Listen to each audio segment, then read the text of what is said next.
Today, I want to talk about pricing in your business, and this can be something that's really scary for new business owners or business owners who are trying to price new products or services.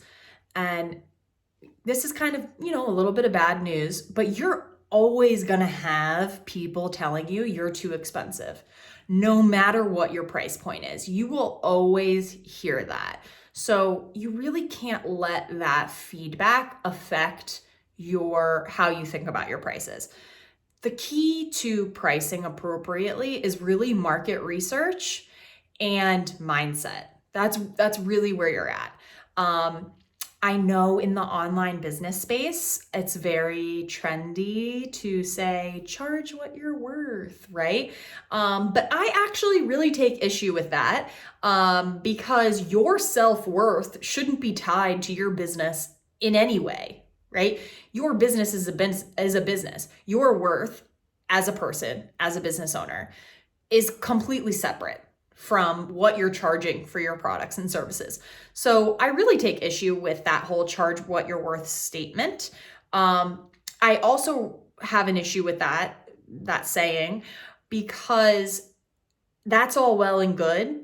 But then as soon as you get more than one person telling you that your prices are too high, you're going to immediately believe them and think you need to lower your prices because you just pulled a number out of your ass instead of actually figuring out and thinking about what is the market willing to pay for this price?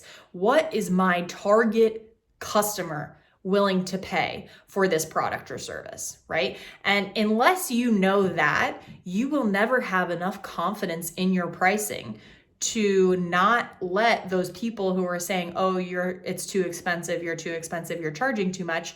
You won't be able to just kind of put the blinders up and be like, all right, that's great for you over there. I'm going to be over here charging this much and having people pay me for it, right? If you're just charging your worth, you're never going to feel confident in your pricing, and you're not going to be able to stand up to people like that. You're always going to be second guessing yourself. So how do we figure out what we should charge? Okay. I talk about this a lot, but it's market research, people. So many of you are starting your businesses and trying to sell your products or services, creating your packages without ever doing market research. And when I say market research, I mean, yes, look at your competitors, look at what other people are doing in the space. A lot of people don't do that. I'm also saying, yes, pay attention to what people are saying in your network, right? In Facebook groups, things like that. But I'm really saying get on a few calls. I don't know why people are so reluctant to do this, but if you can get on even a couple of market research calls, that information is going to be so valuable for you. And I'm going to do a whole video and recording dedicated to market research and how to do it, because I think it's something that a lot of people don't know how to do appropriately and correctly. But if you are able to do some market research, you can really look at, okay, here's somebody else, you can do a competitive analysis. Here's other people in the space that are offering the same thing that I want to offer, the same product, the same service. And I feel that they're offering it at the same level that I would be. So that right there is a question for you, because people who are serving, graphic designers who are serving national brands who have been doing graphic design for many, many years might be offering a higher level of product or service than you're able to offer because you don't have the experience. That doesn't mean you can't sell your products or service at the level of experience you currently have. That is not what I'm saying at all. But I'm saying those people are probably going to be able to command a higher price point than you are going to be able to be. And so I think this is something that a lot of people don't do because it requires a certain level of self-awareness, right? So if you're just starting out, say you're a social media manager and you're just starting out, and you're good, you're learning. We got Canva, we're writing content, we know about hashtags. You're learning, right? But you're definitely not at the same level as someone who's been doing social media for many, many years and has, really a lot of experience there.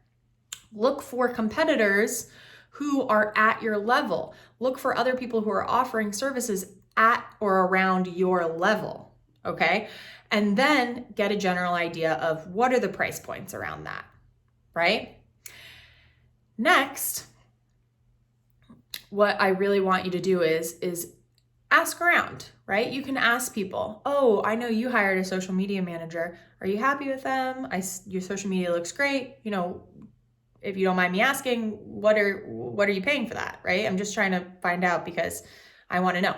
If you really approach people from this, like really like, I'm just trying to find out, I'm just trying to figure it out, 9 times out of 10, they're either going to be like, oh yeah, I actually pay this. It's been really great, whatever. Or they're just gonna be like, ooh, I don't wanna share that, right? People aren't gonna friggin' yell at you about it, so don't get scared about it. If you're really coming at them of just like, I'm just trying to learn, I'm trying to find out, trying to make sure my pricing is correct, right?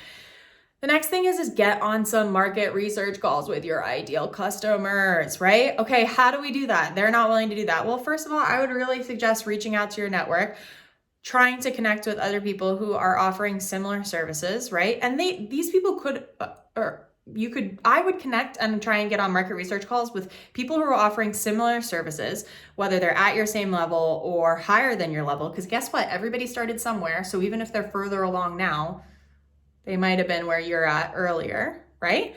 And also your ideal customers, okay?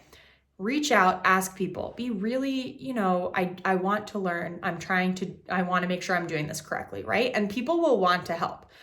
I always like to suggest to give them something for their time, right? So for the people who are maybe your peers who are offering similar products or services, or who are, offering them, but they're further along, a lot of times I just say, can I buy you a virtual coffee? And I just send them like a $10 Starbucks gift card, digital, great.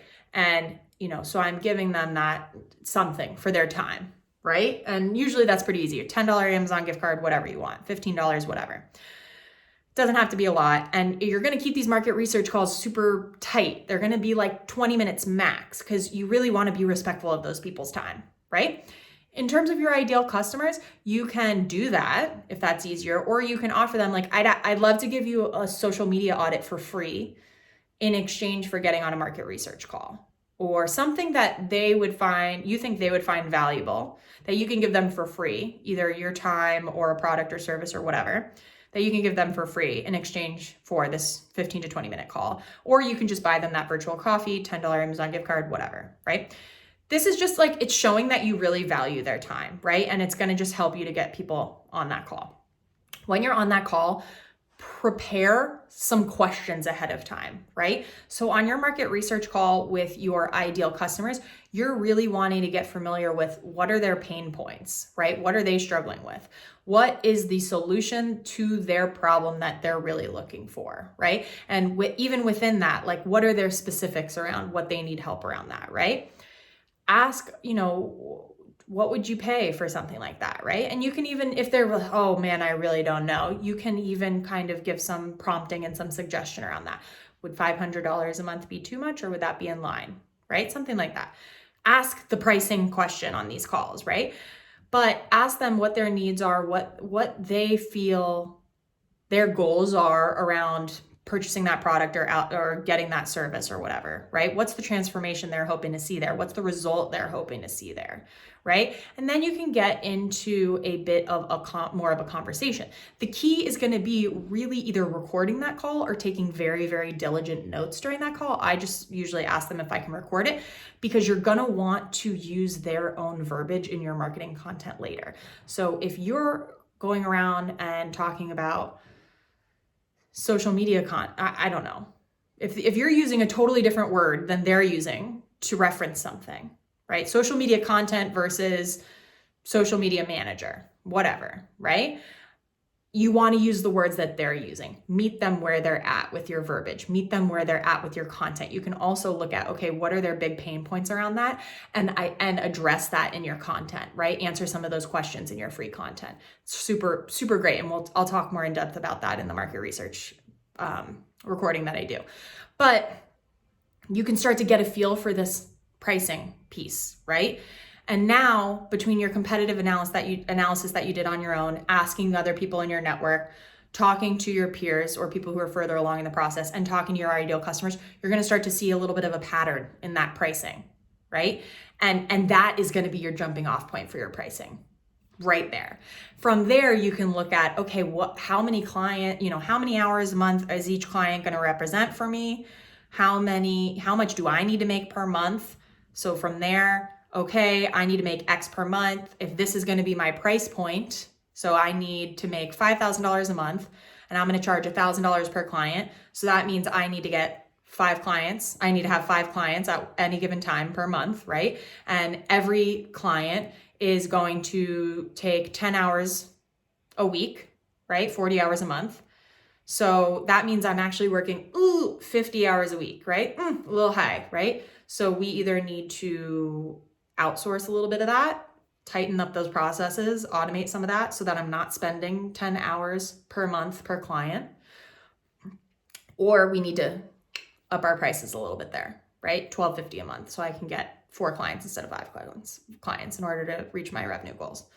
This is how you do it, because you want to make sure you know what the market wants you to charge, right? You need to know what the market will pay for your thing, but you also need to make sure that you're structuring your pricing around the revenue goal that you need, right? Because if the market is only willing to pay so much for something, but that's not enough and you need to make more, but you're not able to raise your price enough to just do that thing, then you need to identify, okay, what are some other revenue streams we can introduce into the business to get us to that revenue goal that we need, right? And I have that in another recording that I talk about. But these are the questions. And these are questions that so many new entrepreneurs or people who are offering a new product or service never think about. And so you wonder why you've now created a business or a revenue stream that you don't feel supported by and isn't helpful for you as a business owner, isn't helpful for you or impactful for you in your business. It's actually negative. It's actually draining the resources from you, from your business, right? Because you haven't answered these questions. So this is really how you go about setting your prices in your business. It takes a little bit of extra time, but it's going to set you up for massive, massive success in the future. This is something that you can build on. This is a strong foundation that you can build on, right? So I hope this was really, really helpful, and I will catch you next time in the next video.